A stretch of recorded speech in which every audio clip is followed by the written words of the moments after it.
मुंबईमध्ये बिनजोड चालू होते. आज आज तुम्ही बघितलं, आज बिनजोडमध्ये एक महाराष्ट्रातील एक मोठी दावण 1001 दावण राहुलदादा यांची आणि संबंध महाराष्ट्र आज एक त्या नवीन खरेदीची उत्सुकतेने वाट बघत होता आणि तो आज पळालासुद्धा. कालच खरेदी झाली, आजच खरेदी झाली आणि आज पळालासुद्धा. संबंध महाराष्ट्राने त्या बैलाचा पळ बघितला. घोडागाडी शर्यतमध्ये एवढा स्पीडनं पळतोय, परंतु काय झालं, तासामध्ये गाडी गेलेली आहे. एक तासामध्ये गाडी गेली, त्याच्यामुळे संबंध महाराष्ट्राने बघितलं कशा पद्धतीनं ती गाडी जी आहे ती फॉल झाली. परंतु असू द्या, काय होते, शेवटी त्याचं पहिलंच मैदान आहे, त्याच्यामुळे काय होतं जरा बघूया. त्या मला माझ्या अंदाजानुसार त्या नंदीचा फेरा टाकायला पाहिजे होता, परंतु जाऊ द्या, शेवटी बघितलं काय कसा पळ आहे काय नाही. परंतु शेवटी गाडी जी आहे ती बिनजोडच्या ती गाडी फाटीत घुसली आणि त्याच्यामुळे गाडी मागेच राहिली. परंतु असू द्या, शेवटी आज त्याचं पहिलंच मैदान आहे. पहिला डाव भूताला असं समजूया, कारण की सगळ्या महाराष्ट्राला माहीत आहे राहुलदादांचं नाव संबंध महाराष्ट्रामध्ये करतोय असा हा त्यांचा बिनजोडचा बादशाह मथुर आणि त्याच्याच पावलावरती पाव हळूहळू ठेवेल असं मला वाटते. सगळ्यांना वाटत असणारच आहे 100%. तो जो आहे आज एलियन चांगला पळाला असं म्हणता येणार नाही आहे, परंतु त्याला स्पीड एवढा आहे की त्याला बैलच पुरत नाही. घोडागाडी शर्यत आणि या 3 फेऱ्याच्या मैदानामध्ये शर्यतीच्यामध्ये खूप असा जमीन आसमान फरक आहे. परंतु बघूया, शेवटी खेळ आहे, खेळामध्ये हार आणि जीत होत राहते. कमबॅक करावं लागेल एलियनलासुद्धा. परंतु जाऊ द्या, पहिलंच मैदान आहे, आपण जाऊया. शेवटी पहिलंच मैदान, आपण काही बोलू शकत नाही आहे, त्याच्यामुळे बघूया. आज बिनजोडमध्ये खूप मोठी शर्यत होती.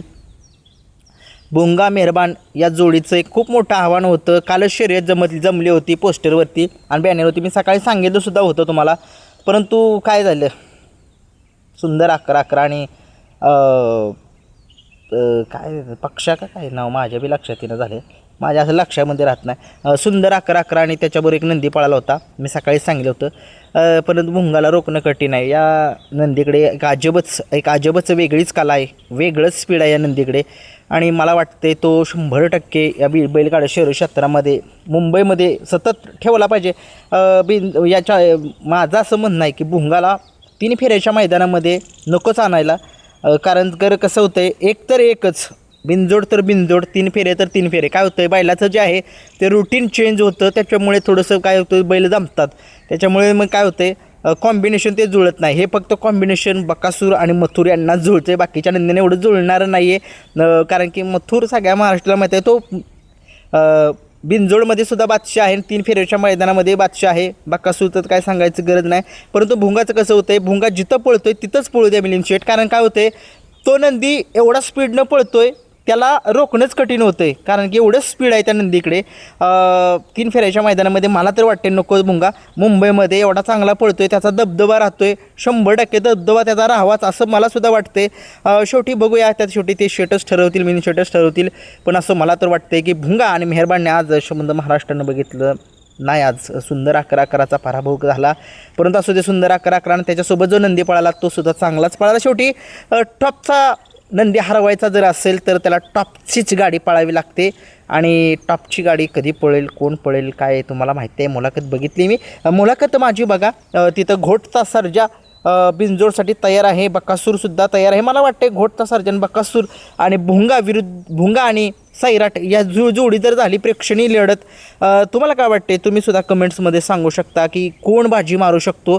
कारण की एवढं सोपी गोष्ट नाही, मुंबईमध्ये जाम पब्लिक असतं, तिथून भुंगा चिरत पळतोय, एवढी सोपी गोष्ट आहे. घोटचा सर्जाला जर बैल ठाम लागला तर आपला घोटचा सर्जा सगळ्या महाराष्ट्राला माहीत आहे कशा पद्धतीनं पळतो.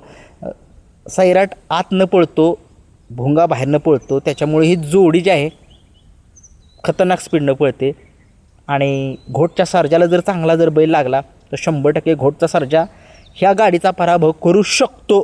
परंतु बघूया, शेवटी खेळ आहे, खेळामध्ये हार जीत होत राहते.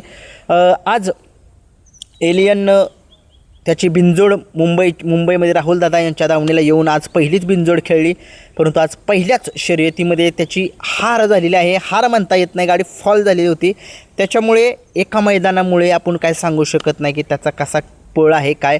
पण ज्यावेळेस तो अजून एखादं मैदान ज्यावेळेस बिनजोडमध्ये पळेल, मग त्यावेळेसच समजेल की हा नंदी काय आहे, कसा, याचा पळ कसा आहे, कशा स्पीडनं पळतो आहे. बघूया, शेवटी आता बघूया काय होतं आहे काय नाही. आज सर्जा 1001 राहुलदादांचा सर्जा यानेसुद्धा आज बाजी मारलेली आहे. घोटच्या सर्जाच्या दावणीचा पेंट्या नावाचा नंदी आहे, त्याचा पराभव केलेला आहे. चांगली अशी गाडी पळाली, सुंदर अशी मैत्रीपूर्ण लढत होती. खूप अशा मैत्रीपूर्ण लढती होणं खूप गरजेचे आहेत. बघूया, हे होती माझ्याकडची अपडेट. व्हिडिओ आवडला लाईक शेअर सबस्क्राईब करा. धन्यवाद.